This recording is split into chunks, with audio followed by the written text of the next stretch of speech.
Hi, this is Steve Matza, June 15th, Father's Day 2025, and we're going to make some hydrogen gas by the electrolysis of water. We're going to fill up this little 3-gallon fish tank with water.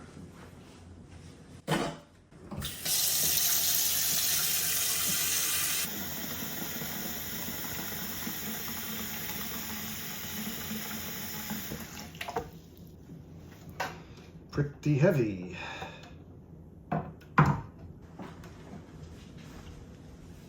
We've got 2 wires just under the top of the water level, and we're going to use a high voltage direct current power supply, about $300 off the internet, but I have other uses for it.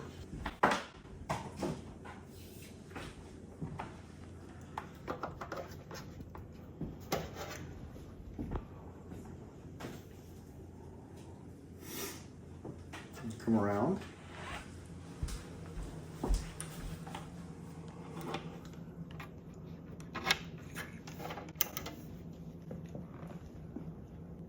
The negative lead is always black, and negative leads are called cathodes. We have a small glass test tube.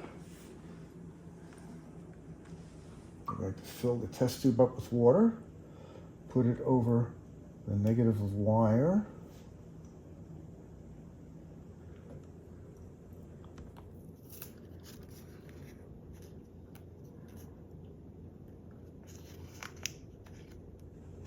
All right, and we'll turn on the power supply.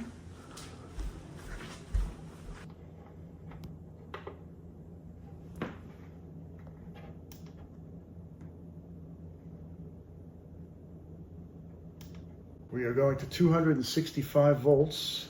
How did you arrive at that number? Well, I just figured that's a good voltage to start it at, and you'll see the bubbles starting to form on the negative lead, and 265 volts is quite dangerous.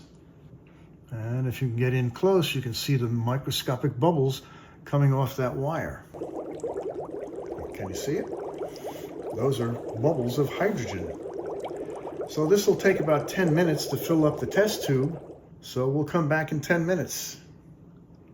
The cathode is high voltage negative, so we are pushing electrons into the water molecules, and the hydrogen ions, which are plus, are getting zapped with electrons, so the ions are now becoming hydrogen gas. The H plus ion is getting an electron, so it turns into 2 hydrogen atoms which couple together, which makes hydrogen gas. Those are the bubbles coming off the wire and starting to fill up this test tube. On the positive lead, there are oxygen bubbles coming off the positive lead, which I'm just not collecting right now. So today we're collecting the hydrogen. All right, we'll come back in about 10 to 15 minutes, and the test tube will be all filled up with hydrogen gas. Come back to the power supply. We're at 265.7 volts and 0.025 amps. Voltage is the push behind the electrons, sort of related to water pressure. Amps is the amount of electrons. 1 amp equals 6.2 times 10 to the 18 electrons. Now, if you multiply the voltage times the amperage, you get wattage. Wattage is a measure of power. So we have 6.9 watts going into the electrodes. Now, putting your hand into this water would... I wouldn't begin to do that. There's 265 volts, which is extremely dangerous. The human shock hazard for alternating current is about 35 volts. The human shock hazard for direct current is about 45 volts, meaning those voltages would be enough to give you a nasty shock and possibly even stop your heart. To stop your heart only needs a few millivolts of electricity. So 2 wires across wet hands might be enough to stop your heart with 45 volts of direct current. And this is 260 volts of direct current. Very dangerous. We're not going anywhere near those 2 wires. Where did you get the inspiration to do this? Learned it in chemistry. This is what you were doing in school? Yeah, well, I don't know if we ever did this experiment in school, but there's stuff in all the science magazines and publications about splitting water to make hydrogen as a fuel. But you wouldn't do it off of a power supply plugged into the mains of Con Edison. The efficient way to do it would be to do this off of solar cells or off of water power or windmills. What were some of your favorite science magazines growing up? Favorite science magazines? Well, my favorite science magazines are Science News, which I started reading when I was 13 years old. And the magazine goes much further back than that. And I've also read Scientific American and Science Magazine and Discover Magazine. And my favorite is the Tuesday New York Times, as a mishmash of all the branches of science.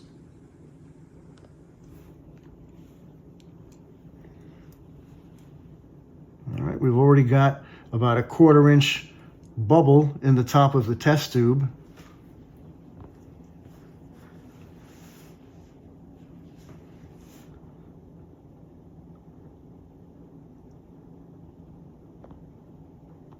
And we'll come back in about 10 minutes and we'll have a test tube full of hydrogen gas, and we'll light that hydrogen gas and it will go pop, which is much smaller than what the Hindenburg did in New Jersey way back when. The Hindenburg had thousands, probably millions of cubic feet of hydrogen. Hydrogen gas is much lighter than air. Air is approximately 71% nitrogen and 21% oxygen. And hydrogen, being much lighter, less dense, is capable of lifting large dirigibles. What is a dirigible? Dirigible is an airship that is lifted off the ground, filled with a gas, usually these days helium. All right, hydrogen is even lighter than helium. We now have about a 1/4 inch bubble of hydrogen in the test tube. Be careful not to electrocute me on Father's Day. So let's take another look at the power supply.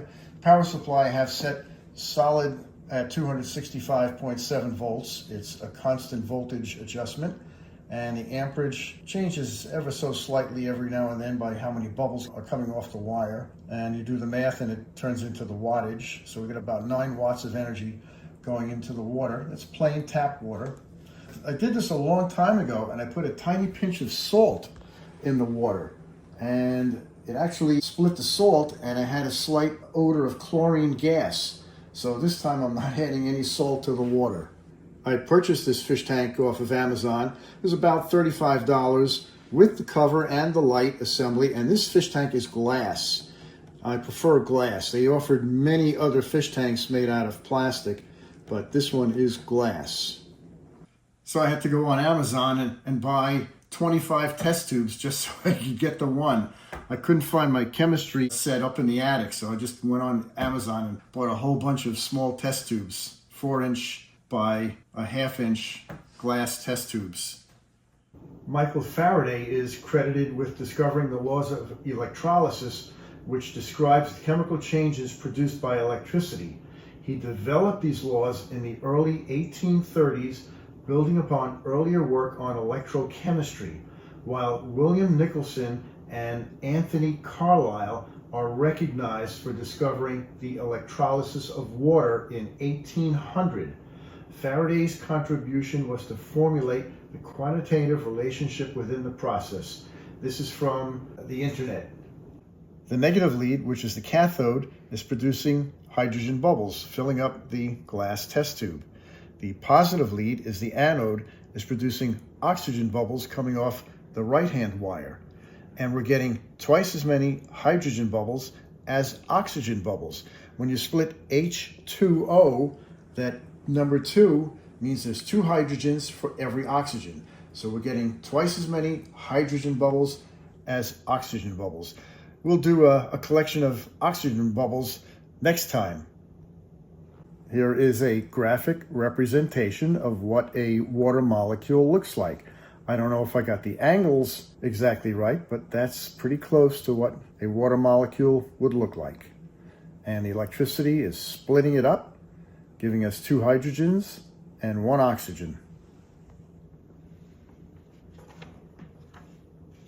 It's been 26 minutes and the test tube is about 2/3 filled with hydrogen.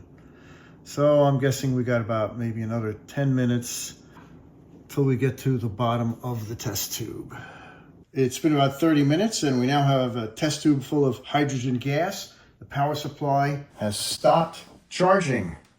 We're down to 0 amps, so we'll shut it off. And to be safe, I am completely shutting down the power supply, pulling out the wires. All right, now we have to extract the test tube, put a cork.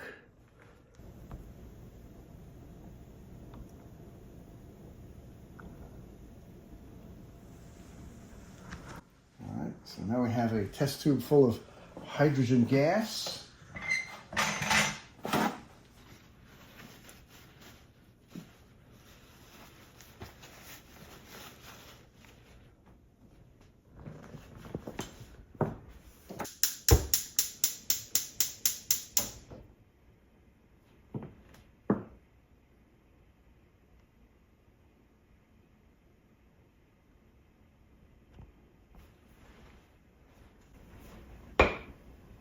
That's it. Hydrogen gas. That's the Hindenburg. Did you catch that?